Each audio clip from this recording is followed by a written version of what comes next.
Yes, the boys, I'm back and I'm alive. But guess what? I'm in Australia. I'm in bloody Australia. So I thought it's been a couple of weeks, so we'll do a little catch-up video, see how everyone's doing. So I thought I'd give you a little rundown of how we ended up here. So I think the last place that you all saw me was Vietnam, and then we kind of got to a position where we had to choose either continue travelling or come to Australia to make some money, get a work visa and that. And in order to do that, we'd obviously have to invest some money into it to get everything set. So we decided that we were going to look into Australia, which is why I've not really been doing any videos, because I've not really been doing much. It's been power saving mode. So we left Ho Chi Minh, went back to Bangkok for a couple of weeks. I just smoked weed for a long time, smashed a ridiculous amount of barbecue.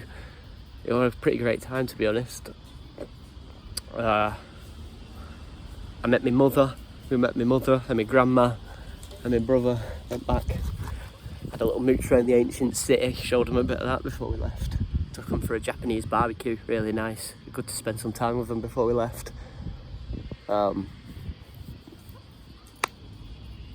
So we decided to have a little look around, and Millie's going to do a couple of videos, I think, on like because she did more of that side, looking for gas and stuff like that.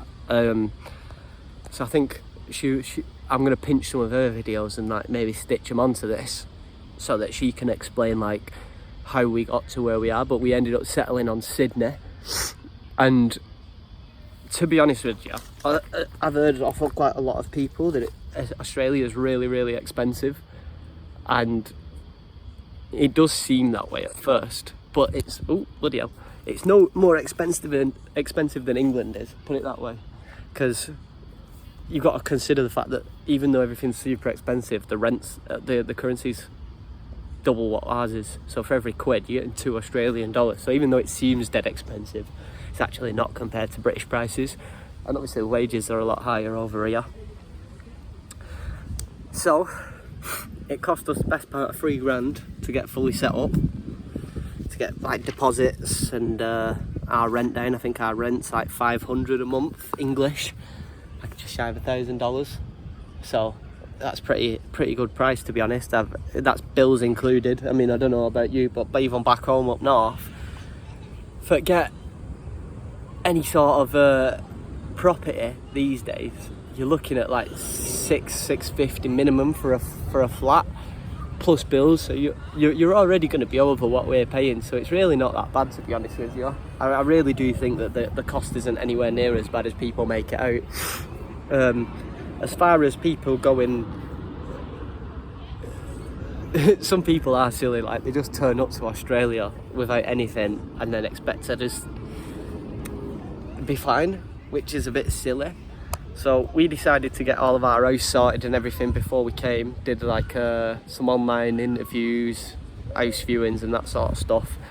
So that went, by the time we flew straight, got our keys, we were already set. So I would certainly advise having everything set up before you come. Oh, look at that little game of cricket starting. I tell you what, it's just absolutely beautiful here. This is just our house is just over there. Literally 30-second spot from our house. We've got like a cricket field, there's some public swimming pools over yonder, just a lovely little park. Millie sat on the bench over there making her little videos, but she's a bit shy, so she don't want to sit next to me. Oh, tell you what though, so my fucking huntsman yesterday in back garden, only as big as your fist, but if you can imagine, like fucking, that's a fair size spider. It were only a tiddy one, it were only a baby. Fucking shit myself. But I suppose we should go on to like the process a little bit of moving.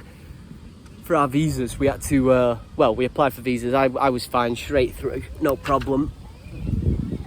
But Millie had to go and do a medical because she'd lived outside of the UK for more than a 3-month period. So if you have spent more than 3 months living in a country, you're going to end up doing a medical. So it might be worth looking on the website for the Australian visas, having a look for a pre-approved doctor and getting your medical done before you're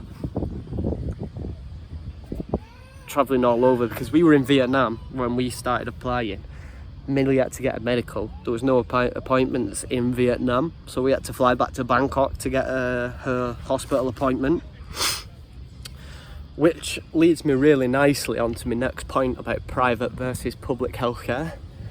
So coming from the UK, obviously, we've been told all of our life NHS is the fucking dog's bollocks. It's great, public healthcare all the way. And I've always kind of just took it at face value up until I went to that hospital. And honestly, it is probably up there for the nicest building that I've ever been in my life. It was fucking beautiful. The nurses, like, imagine that old school, like, American nurse uniform, like the pinned up fucking white with a little hat and that. It just pristine, and it felt nice to be there. It was clean. There was nobody like just fucking dying on the bloody hospital beds in the corridors. It was just lovely, a lovely experience. So Millie got x-rays, bloods, urine test and a general checkup, and we got our results back on the same day. It took about 2 hours to get results back. Now in the UK that would be a massive ball ache, right? And I don't really go to the hospital all that much, so in terms of like how much use I get out of like the amount of taxes that you pay into the system to get back, you'd expect something like that, which is probably up there for anything that I would have needed to go to the doctors to for a long time. How much do you reckon that sort of a thing would cost? Go on, even leave a comment. Tell me how much you think that would cost for 4 different procedures: general checkup, urine test, bloods and an x-ray and same day results. How much do you think that would cost you? 100 and something quid. I think £110 it cost us. It's just ridiculously cheap. Oi, my man's just been bowled out. Unlucky. Just 100 quid for all that. And then it just makes me think, what's the benefit of the public stuff? Because everybody just abuses it because it's free. It's just the way people are. Every man and the dog gets an appointment, despite how they live their life. Even if you're like healthy and you live well, you still pay the same as some knobhead who's like doing whatever he wants to his body, and it's just bullshit. Although I will say, just make sure that you check the prices of things before you go, because we thought she said 50,000 baht. It was 5,000 baht, so we nearly cancelled the whole appointment because of a bit of a mistranslation in the prices. But if you are in Thailand and you need your medical checkup, go to BNH, Bangkok National Hospital. Brilliant, beautiful place. Get your checkup done there. Get same day results, 100 quid. Bish bash bosh. I think in terms of work visa, we got our subclass 417. There are a couple of things that you might want to know about that sort of stuff. One being, you can only work for 6 months at a time at any one job under a 417 visa. And some places just won't have you unless you're a permanent resident. So it is something to bear in mind when you're having a look. A lot of jobs also require licenses and qualifications. So not a big surprise, but your white card, equivalent to your CSCS card for England. You need bartending, alcohol license, barista. They need a lot of like the artist stuff that you have. So just bear it in mind. It might not be as easy as maybe, depending on where you come from, to get a job straight off. So just keep all that sort of shit in mind as well.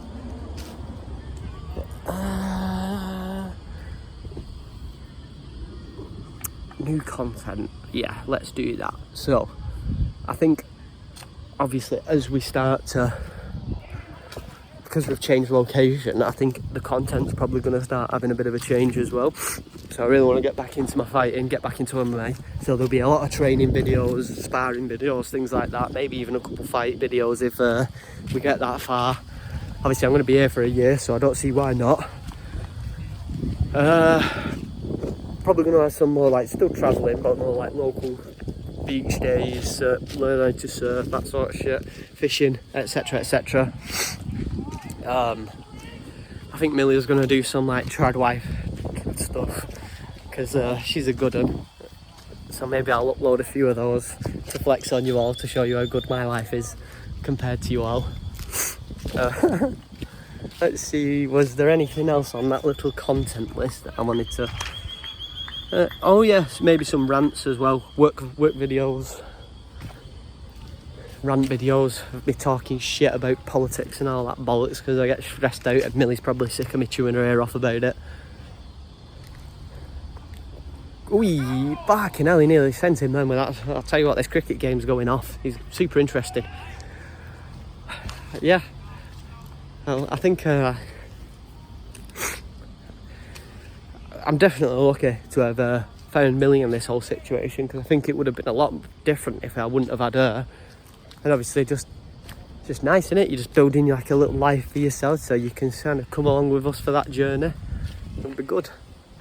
I would like to know, I mean, I'm not posting anything, so it's probably not going to do all the best, but I'm going to probably try and split this down maybe into a couple of reels, add some of Millie's videos, all of that sort of good stuff. But apart from that, I would appreciate it if everybody could like maybe drop a comment and just let us know what sort of stuff you'd be into. If you wanted to know anything more specific about the process of like moving or finding a house or anything like that, do drop a comment, let us know. Give it a share in that, because I wouldn't mind obviously trying to be a bit more consistent with it now that I'm like actually set up at a bit of a gnome base. What the bloody hell? It's a garden gnome and it's just clonked me on head. Look at that. What are you doing there? Anyway, I think that's me. I think at the end of this, I'm just going to stick a little house tour on the end and show you a little sweet abode. Other than that, I'll see you later. So, it's our little gaff. It's nothing special. Got a little bed, little telly, our little kitchenette. Professional cook. Like a little, I mean, oven don't work, but that's going to get sorted for us to hopefully tomorrow. Little dryer, little cupboard and that. And then just like a little bathroom. Nice little walk-in shower. Little mirror, little flooring. And that's all you need really, innit? It's nothing special, but it'll do for the time being. And maybe people just need to humble themselves a little bit, don't they, Millie? They do indeed. Yeah, tell them. Can't beat yourself.